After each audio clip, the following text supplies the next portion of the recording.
Suurimmat haasteet on Suomessa sää. Se haastaa meidän tiekunnossapitoa ja sitä kautta kiviautojen renkaita, kiviautojen käytettävyyttä ja samalla myös lastauskoneisiin kylmät talvet haastaa meitä. Rotaattori ja hitaatsi on vastannut ihan hyvin meidän haasteisiin ja pystytään niin korkeaseen käyttöasteeseen ja korkeaseen käytettävyyteen.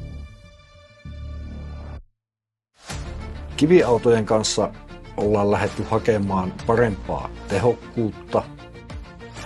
Sama myös lastauskoneissa. Tavoite on lastaustehon nosto, käyttöasteen nosto. Operaattorit pääsääntöisesti heitä miellyttää uudempi kalusto. Luonnollisesti meillä on monen ikäisiä autoja, lastauskoneita. He pitävät näistä työkaluista, millä he operoivat. Minun mielestä Hitachi-kiviautot ovat kestäviä. Kyllä se minusta se uusi hytti, niin sehän on tilavampi, isompi kooltaan.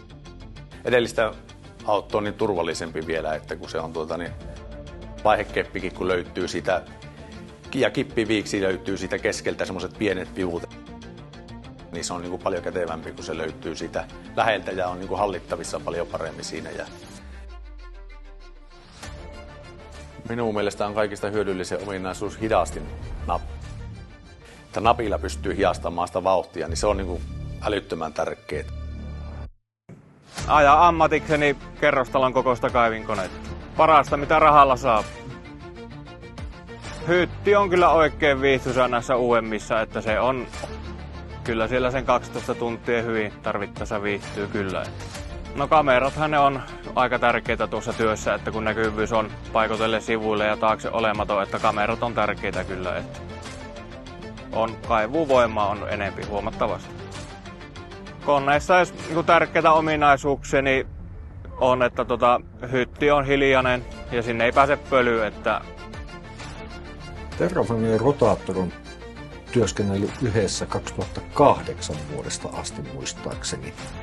Ja vuosien varrella meillä on paljon kokemusta samasta kalustosta, Hitachin kalustossa, meidän käyttöolosuhteissa ja meidän haasteissa ja sitä kautta ymmärrys siitä, että mihin asioihin meidän kuuluu keskittyä. Niin se on tuonut tietotaitoa molemmin puolin kuin myös luottamusta siihen yhteistoimintaan.